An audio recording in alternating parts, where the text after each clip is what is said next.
Okay, so we kind of left off when you were talking about being a Republican and the Democratic community and trying to kind of incorporate what you learned as a kid into politics. Yeah. So right around that time, the turn of the decade from the 70s going to the 80s, that was when I realized that I decided that maybe the revolution wasn't going to be happening anytime real soon. Then that maybe black folks could do better to try to understand the system better so that we can use it to our advantage. Right. Learn how capitalism works and and take advantage of it rather than run from it. So I wanted to teach that and so forth. And I decided, at this point, I also became a father right at that time, as you may know. 1979. Exactly. So right around that time, as becoming a father changes your life. So at that point, you got to realize, okay, not going to be a revolution. I got mouths to feed. Maybe I should be looking at things a little different. So I got more and more involved, and finally, around '82, Oscar Wright and some other folks came to me and said, "We need somebody to be the candidate for the assembly in this district. Would you be willing to do that?" I'm like, "Oh man, it costs you money. It'll take time off from work. That because you got a campaign. You had two Didn't, kids at the time. yeah, didn't expect to win. I want to be clear about that. Did not expect to win. The district was heavily Democrat. Well, I'll just tell you, the district included all of Inglewood, part of Westchester, uh, including the LAX, the airport. I don't remember Playa Way where I live now was part of it, but I know the airport, which is just 2 blocks away, was. So maybe this is part of it too at that time. The district lines are hard to find now online because they change. They change all the time. Right. So the 50th district in 1984 is different than, but I don't even know if it's the 50th anymore. But anyway, so uh, Westchester, Inglewood, a little bit of LA that butted those areas like where I'm Crenshaw, Florence, stuff. Right. Um, so yeah, I didn't think I was going to win, but I did want to make the issues that I've already talked about. And I wanted to get out and talk about the fact that both parties were ignoring us. The busing was an insult to our kids. Things like that. I wanted to make those points, and when I did, so I did become the Republican Party nominee in You 1984. did win. No, no, I was well, no, I was a Republican Party nominee. I didn't win the election. Okay. Okay. No, that's why I said the Democrat nominee. I got 20. I can't remember now. 23% of the vote or something. Okay. So I was running against a 10-year incumbent, Curtis Tucker Senior, and I mentioned senior because I ran into Curtis Tucker Senior. And they had a convention for black politicians, Mm. and so I went. I went to the convention, even though I was just running. I wasn't elected, but a lot of elected people were there, and there was Curtis Tucker. Right. I'd never met my opponent, Oh wow. so I went up and introduced myself, and he started laughing. He said, "You the nigga think you gonna take me out?" And Ha ha. he went straight. He went straight up smooth. He He's went, a black guy. yeah, yeah, yeah. Okay. He's like, man, he said, first of all, I hope you run a good race because the more you run, the more money I make. And Wow. I've been here 10 years. And he was right, of course. If again, people ignored him because they knew everybody was going to vote for Right. him. But if I put up a competition that the Democratic Party go, holy crap, Curtis is in trouble. Quick, send money. Right. So he's like, go, yeah, give me a good race. I'm gonna beat your ass, nigga. I'm gonna beat your ass. I was all kind of niggas. Nigga Right. this, nigga that. And he said, nigga, I'm gonna die in this office. And when I do, my son's gonna take over, Curtis Jr. Guess what? He He died did. in the office and his son took over. People Wow. when his son ran, the sign said, Curtis Tucker. Yeah, bitty quick, Jr. Yeah, people didn't even know the dad died. They just saw Curtis Tucker running again. They just Wow. voted Curtis Tucker. So it's like, Wow. what? So anyway, yeah, I did lose that, and I didn't make the big splash I wanted to make.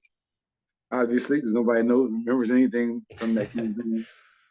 But the governor, who the then Republican governor, was pleased with my work, and the other candidates, not me. There were others. There were, I don't know, 5 or 6 of us. They ran around the city. So there was a man who had bail bonds in our neighborhood, legendary. His name was Celeste Green. No, excuse me, Celeste King. Celeste Green was my late wife. Yes. Celeste King. Well, I used to get the names mixed up. That's one of the reasons she was always on my mind, because every time I see Celeste King, I would think Celeste Green. Anyway, so Celeste King, bail bonds. Anybody my age knows Celeste King bail bonds right there. It was on Santa Barbara, which is now, of course, Martin Luther King Drive, and right next to the police station. And he was like the king of Black Republicans. You know, he had his own cadre, and we did not ask permission to do what we want to do. We just got together and decided, the young Blacks, to do our thing. So the older Blacks were not real happy with us, because they felt they had been working on for years their relationship with the Republican Party and the governor. And these young bucks come along, shaking things up. And now the governor wants to deal directly with us instead of him. But he wanted to, but they wanted to, but Celeste and these guys stepped in and said, no. You want to talk to the young bucks, you got to talk to us first. So they were screening us and making sure that we would go along, before they would send us on to the governor. So they had a meeting in Celeste's office, and all the old head Republicans were in there. And the young bucks, they had us sitting out in the lobby waiting for our turn to go in to be interviewed, so to speak. So my turn came, and I went in the room, and it was literally a smoke-filled room. And I was like, I'm sitting there, and this, the conference table, and the guys are all smoking cigars and sitting back, and the arms crossed. So what's up? So they said, well, the governor liked what you did. He thinks that you got a future. Yeah, and he wants to appoint you to a position. And say, yeah, and the position would be head of the county fairs for the state of California. Yeah, and he said, you don't understand. This is a very good position, because there are a lot of companies, Coca-Cola, whatever, who really want to have their booths in very good places. They will be very nice to you if they think you're going to put their booth where they want the booths to be. So perks. Politic perks. Yeah, I knew what that meant. But that wasn't why I was there. And so they gave me this whole speech about, this is the position that they had for me, and blah, blah, blah, blah. And we said, all you have to do to get this position is to stand up when we tell you to stand up, and sit down when we tell you to sit down. And then they said, pass me that ashtray. There's an ashtray sitting in front. And I looked down at the ashtray, and I looked up at them, and I just turned around and walked out. I love that so much. Yeah. My supporters did not. I'm proud of you. Hey, my supporters, because I had supporters, they were tickled. They were like, this is what we did this for. You ride, you get this position, you appoint us. We did, this is the whole point. That was, what game were you playing? Because this is the game you were playing. We were in here for the money. Sorry, I was in here for ideological reasons. They were not the real. Your integrity levels were a little too high for them at the time period. Yeah, but that was into my political career. So that was. That's how you learned that you weren't a politician, because you had integrity. Yeah. So that was into me as an official politician, and into me for politics for a while. For the next 10 years or so, I focused on my spiritual growth and my spiritual practices until about 10 years later. That was 84, maybe 92 or so. I got involved in the immigration argument. And you will remember those days, because do you remember being in the car and me telling you, if anybody looks at us funny, let me know while we're driving down the street?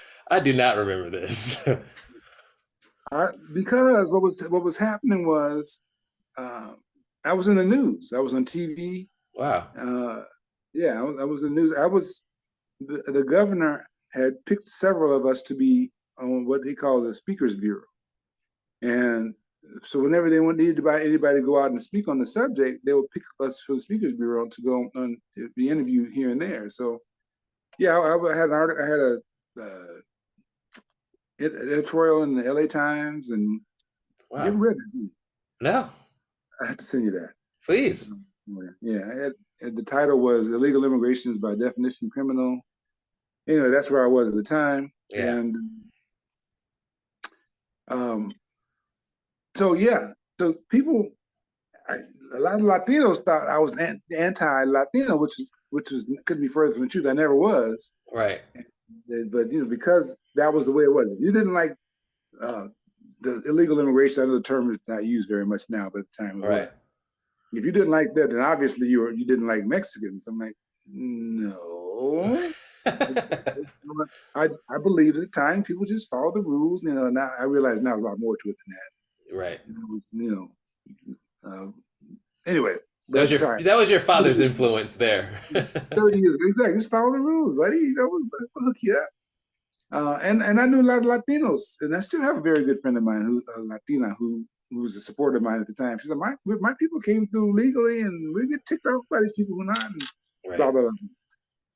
But so because of that, it's LA. So yeah, I sometimes pull up a Taco Bell or someplace at the drive-through, and I get double take, and they go like, "You can hear my food," and I was standing looking at me, going, you can just see the wheels turn. It looks like this nigga that was on the news the other day, talking about it. So I used to tell you, man, I told you guys, you're driving down the street on the freeway or something, if you see somebody start reaching for a gun or something, right. You need to let me know so I can take evasive action. Right. By the way, you're extremely brave going to any Mexican restaurant and expecting your food to not be spit in at that time. I wasn't thinking because I didn't, I wasn't that guy. I was not anti-Mexican, so it didn't occur to me that somebody would think I was until, I started getting those looks. Right. Like, and it don't have to be a Mexican restaurant, dude. This is LA. Right. There's Mexicans cooking in all the restaurants at that time. Exactly. So let me ask you this, Dad. From 53 to 23, it's the 60-year anniversary. How do you feel like America's come? I mean, being the revolutionary you were, the revolution was not televised. I mean, partially because in 2020 we did get to see the chance to see the Black Lives Matter protests and movement. That was my first time seeing, large groups of allies. I've seen the footage of Black people doing that, but I've never seen footage of white people marching and getting beat up by police and whatnot. So, right. So what was that like for you to kind of see the full picture? Because of where I've come spiritually, I see things differently than I used to, and I see the world differently than most people do now. So it's kind of it's a little different, but I will say it's a little disappointing. I had a conversation earlier this morning. I did a post about this on Facebook today, the 60th anniversary, and then and now. And I pointed out there that I very seldom do I speak about politics or cultural events on Facebook. None of those. I just don't. Right. You're beyond it. Yeah, exactly. I said, but because of this anniversary, I kind of need to have to want to do something. So I did. And one of my friends messaged me later, and one of my white friends, and he was going on, man, I thought I was trying to be positive. I guess I didn't succeed because he was like, his letter was pretty much like, don't cry, we can give you a hug. I'm like, he said, things are getting better. And I said, some things are. Yeah. And he has interracial grandkids, and obviously, his daughter's married to a Black guy, otherwise would have interracial grandkids. Right. So, so he sees, because his life and his family, they're all fine, they're integrating, his grandkids are all fine. And he's like, things are getting better. And I said, it's hard to explain this to a white person. And I could Right. see from your point of view, seeing that, and you saw 2020 and white people in the street, saying this And Black Barack. Lives Matter. Yeah, then Barack, and then and I said, but I still, when I walk out the door and get in my car, I'm still looking over my shoulder Right. to make sure some crazy ass white dude with a gun just to Right. decide today is my day to go. Yeah. Whether you got a badge or not. Yeah. Just look at me and said, this one's for America, bang. Yeah. And at the time of Every this black recording, person has to think of that. Yeah, at the time of this every recording, it just happened in Florida a couple days ago. yeah, yeah. So every black person every day, has to. They don't know. I Yeah. don't care how much money you have. Yeah. Chris Rock is out of his house, looking around Yeah. to see if anybody's getting ready to go. So that's what I was trying to explain to them. There's a terrorism that has been around since the country started, has never gone away. Right. White supremacy, the country was formed on white supremacy. They said it was democracy, but it was democracy for white men. Right. And as soon as, they realized that wasn't going to work, because it didn't, and the first thing you had to do is realize you can't have democracy just for white men. You also got to let black men vote too, otherwise it's not democracy. So, wait a minute, the black men are going to vote, women have to vote too. And Right. the next thing you know, we realize democracy has to be for everybody, but that goes against the original principles, because the first 12 of the first 18 presidents were slave owners. Right. Most of the signatures on the Declaration of Independence were slave owners. So it was always meant, when they talk about these high quality principles and all this stuff, they were only talking about white men, not even white women. They were talking about white men with money and land too. Yeah, exactly, rich white men. Exactly. Yeah. So they're only talking about rich white men. And then when the reality came in that you can't have a democracy that's for just rich white men, it's like, ooh, okay. So as a result, there's always been this schism from the very beginning. It has never been healed. We had a civil war. Robert E. Lee surrendered, but the people didn't surrender. Right. Just because Robert E. Lee said the war is over doesn't mean, Billy Bob, did. Billy Bob said, screw Robert E. Lee, Yeah. I'm still, as far as I'm concerned, the war is still on. And Billy Bob and his kids and that, so forth are still there. Yeah. Yeah. So they never surrendered. They never gave up. As far as they're concerned, the war is never over. And they're still fighting for white supremacy. Yeah. And it's been since the beginning of the country. And we kind of saw that in 2016 with the Trump supporters and, the Tiki Torch protests and, the chanting and whatnot and the Proud Boys. And it seems like it's, I don't want to say it's resurfacing, but maybe rebranding is a better term. So it's much stronger because, we had the Tiki Torch, maybe not exactly that, but we had the Tiki Torch equivalent. Right. We've always had those. I remember when George Rockwell marched through Chicago. You can get 200-300 Klan people, maybe 20 or 30 Klans people any given time doing anything. Wow. That's always been there. But all of a sudden, these people are in Congress. Right. They're not just on the street. Everybody looking at them going, look at those idiots with the Tiki Torches. Now it's like they're getting elected. And a lot of people, your neighbors who, actually nice to you. Right. They're voting for these guys, and they don't necessarily hate you. They just think the country would be better if you weren't there. It's kind of like, I don't really agree with the Klan a lot, but these niggas really kind of are a problem. Right. We're better off without the language, and look at the rap videos and well, and the media definitely paints us in a certain light in a very limited perspective. They kind of paint everybody as thugs and ghetto, where that's just not. Black people aren't a monolith. There's a huge diversity of experience, income, and cultural levels within our community. Yeah, but we are automatically presumed guilty. Right. Yeah. And if a black person gets beat up the first time by most white people, what was he doing? Right. If Karen pulls you over and says, you did something, the first thought was, why? What did you do to Karen? Right. Like, did do anything to Karen? She's just crazy. No, you must have done something. Police pull you over because you must have done something. If Well, you didn't do between something, you're doing something because Well, that's why I like social media. And, ever since I want to say 2016, there was a huge run of black people getting killed by the police. Huge run, which was happening all the time anyway, but it was the first time it was kind of getting filmed, televised. Um, we all the different marches and whatnot from Trayvon, Philandro Castile, all these people who got murdered by the police in 2016. Then we had the Trump and whatnot, all the way to George Floyd. And I feel like that was the first time in history in America where white people were like, oh my God, it doesn't matter if they are guilty or not. Police shouldn't be killing American citizens. yeah, Because they come for them and you can ignore it. And when they're done with them, they're coming for us.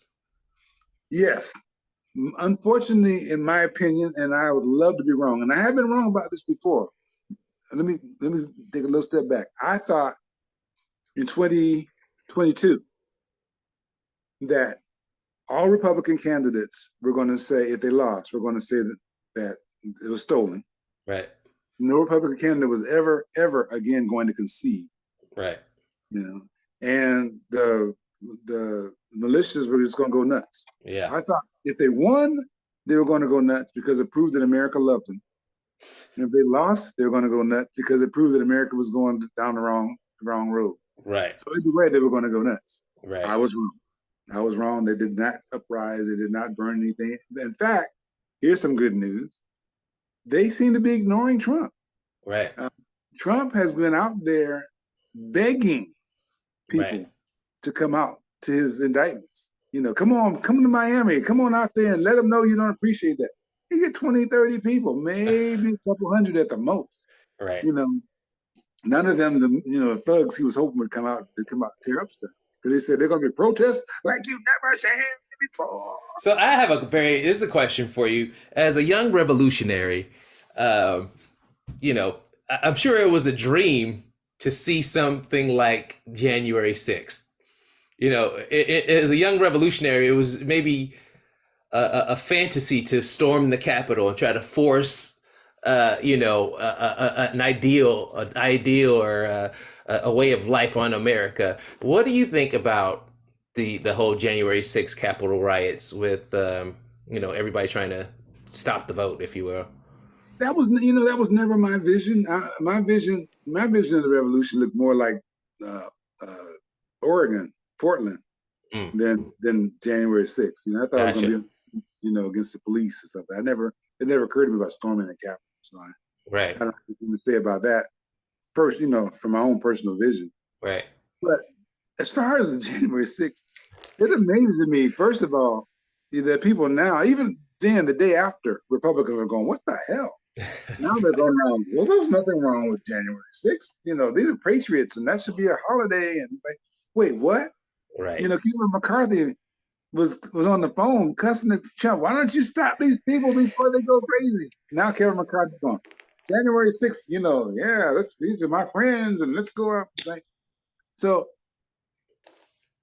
let's talk about, in that context, let's talk a little bit about the Republican Party as someone who was a member of the Republican Party.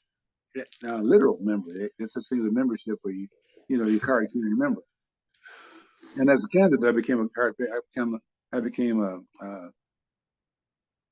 can't think of the word, when you part of the party where you can vote. I can't think of the word. But anyway, I was one of those guys. Delegate. Delegate, yeah. So I was a delegate, and because I was a candidate. So I got pretty high. Sacramento a few times, blah blah blah. So I know something about the Republican Party. First. And even looking back now, I realized there was some crazy crap going on then. So I'm not trying to say they were good. They were cool back then. Right. But they were definitely cooler then than they are now. And one of the things that just sticks out for me and that just blows me away, and it was in the news yesterday too, is the Republican Party, current Republican Party, and their love for Russia. Right. And Ronald Reagan called them the evil empire. Right. Trump is hugging Putin. And just yesterday, or it was the day before yesterday, Tucker Carlson was on TV saying the United States hates Russia because they're Christian. And I'm going, wait, what? What? I mean, first of all, the country was atheist for decades, Right. communist. So then all of a sudden become Christian, and they didn't. Statistics show that they're. I read the statistics earlier today. I can't remember what they were, but they were like 7% people go to church, and maybe 19% themselves call themselves religious Christians. So how are they more Christian than America? And Washington hates Russia and hates Hungary because they're Christian country. No, they have Christian dictators, or at least one of them does. Putin's not even a Christian dictator. Hungary is. Right. But no.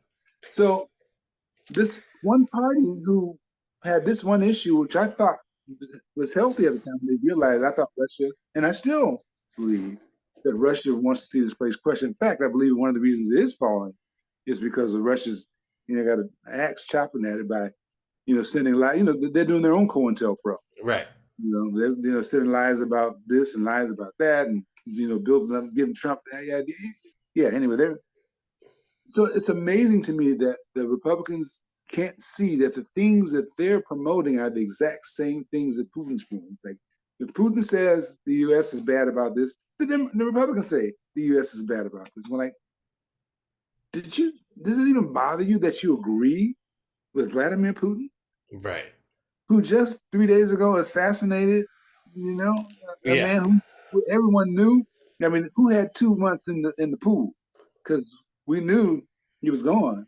Like, I'm sure somebody had a pool going out there what day, Right. it was going to go down. I don't know who had 200 days, had the day in the pool, but it was just a matter of time. We all knew that. And this is who you guys are holding up as, there's nothing wrong with him. Ukraine should have been messing with him. Wasn't that just blew me, man? So these guys are totally different from those guys, the guys in '84. A whole different mindset. And it just blows my mind. So that being said, January 6th, who benefits most from all this crap? Same old guy, Putin. Right. And these guys, the best way to bring down the United States is to get people to believe it needs to come down. Right. Because the only thing that what makes America different from any other country that I could think of, maybe somebody might say, well, what about that one? But I can think of right off the top of my head is that the United States is not historically one piece. Right. Japanese people are Japanese, British people are British, Danish people are Danish, Nigerian people are Nigerian. Right. Americans are from all over the place. So what actually makes you an American is philosophy. Right. Not history, not race. It's this belief in the American dream. You believe in America, then you're an American. You live here, and that's what it is. So if you can break up that whole philosophy, you can get in the American psyche, then you can bring it down.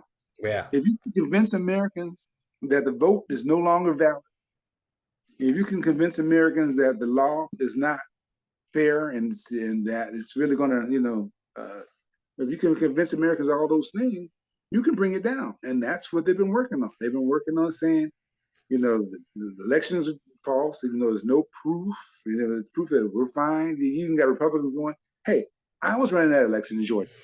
I know we did everything we're supposed to do. Why are you guys saying, coming down here telling me to go find votes? We did everything right.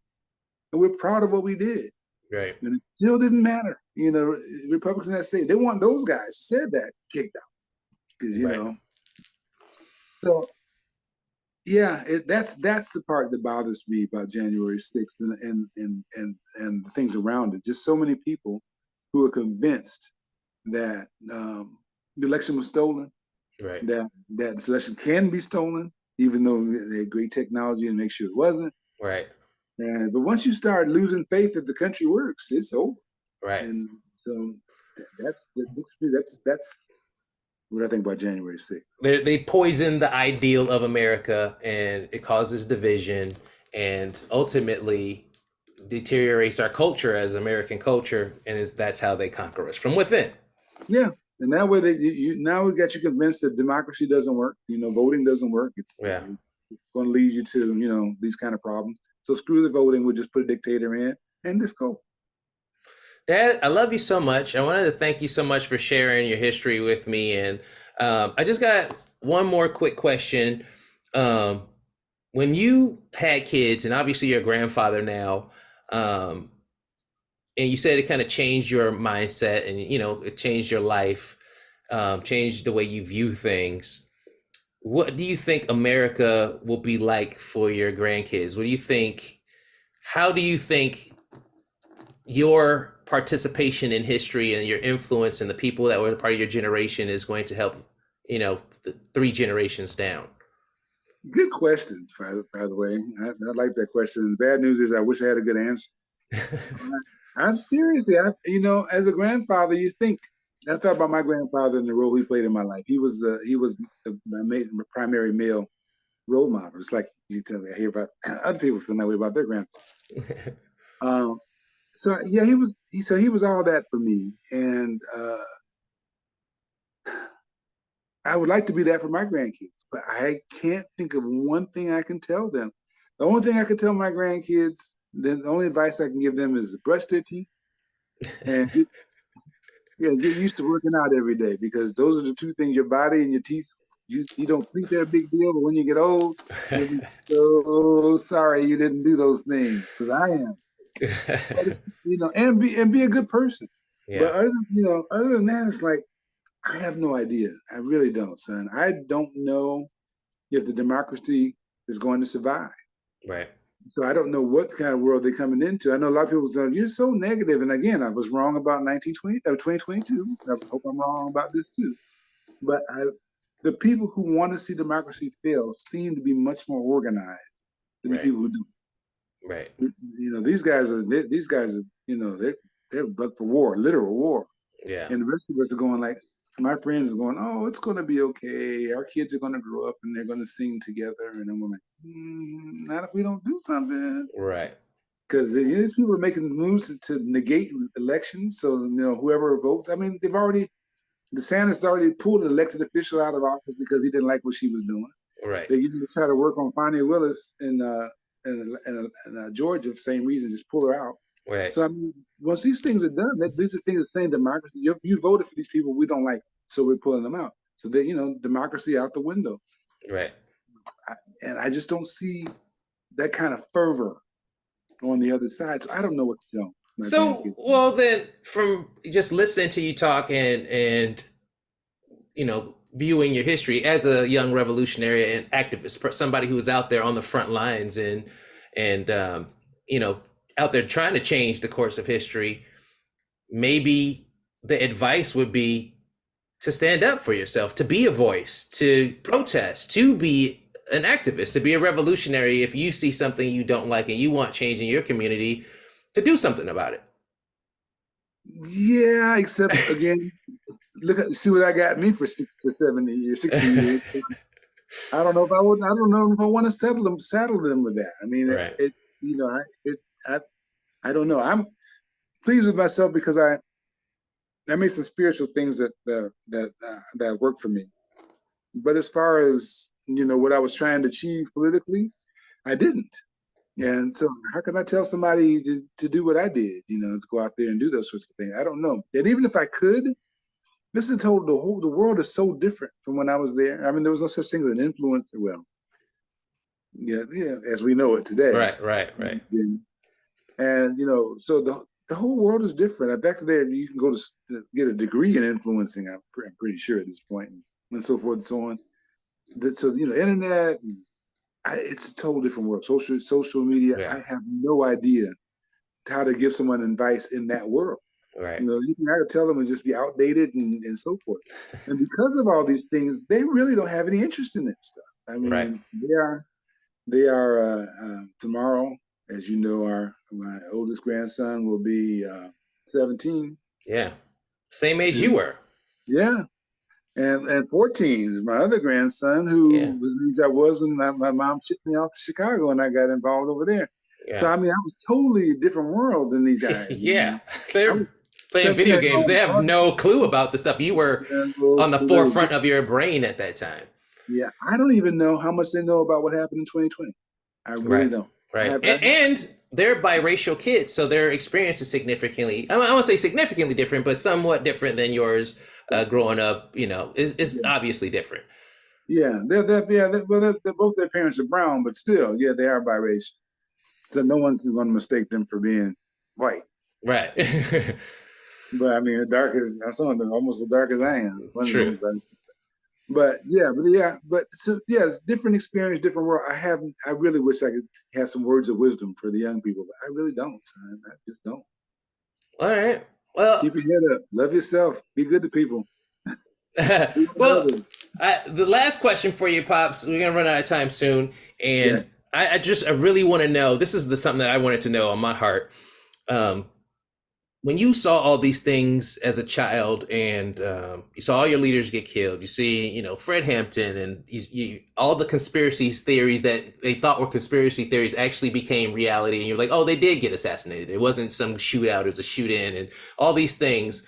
And from my perspective, you never lost hope. You were able to keep, striking at the rock regardless of what kind of circumstances. My question to you is do you still have that hope? I don't know if that's the right word, but you can't give up. Right. It's you can't give up. So you have faith. How about faith? Faith in the human race that we will turn it around at some point? Because that's I want to say is more than just cultural. It becomes more of, I want to say, a part of your spiritual practice that eventually all human beings will get to the mountaintop. Do you have the faith in humanity? I guess is the question. See, that gets the whole spiritual thing. I have to tell you, no. Right. I don't. But that's okay, because I know that this is not all there is. Yes. So that's what I mean. I know this is not all there is, and I know this is even less than that to it. Right. So I don't want you to aggravate. That would be a whole different. You have to go get a whole nother password for that one. so I have to say no. I don't. And I do know that as a student of history, I know that this democracy is not guaranteed. Right. And it's teetering. Yeah. So unless the people who want to see democracy survive galvanize really soon, I don't know. We will somehow keep going. Yeah. But it may get tougher. It may get tougher. I think they're trying to start a new South Africa here, white minority controlled by force. Same thing they had in South Africa before Mandela was free. Right. That's what they want. They're not going to win by democracy, so they're just going to take it by force. Right. And again, I don't know if we're ready for that. I don't know if we're ready to stop that. So I just don't know. I wish I could say, oh yeah, we got it. That's what everybody's saying. And I know it would be nice to be able to say that. I believe that ultimately good will win, but I'm trying to keep it real here. Yeah.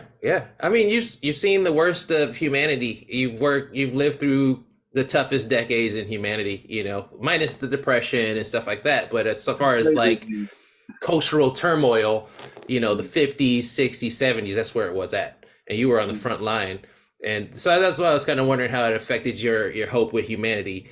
And from my perspective, it brought you did all the external stuff that you could possibly do with your life, and it's brought you to the internal, and then you began to change your world from the inside. And that's what I learned from you. And thank you for that. Thank you for all your sacrifices. Thank you for enduring. Thank you for being a vet. Thank you for, all the information that you passed on to us. And thank you so much for being a Black man in America. You're very welcome. By the way, speaking of that, I was at breakfast the other day, ready to pay my bill, and the lady said, the guy at the bar paid for your bill. And I went over there and he said, thank you, Black man. This is not the Black guy, younger guy. He said, I just want to do that for you. Thank you. So I thought that was awesome. Happy birthday, Dad. You are now one of our elders. And I appreciate you. I'm going to post this on YouTube, and hopefully some people will get some insight and learn from it. I love you. Happy birthday. And thank you so much for your time, Dad. All right. Talk to you soon. Talk to you soon. Bye.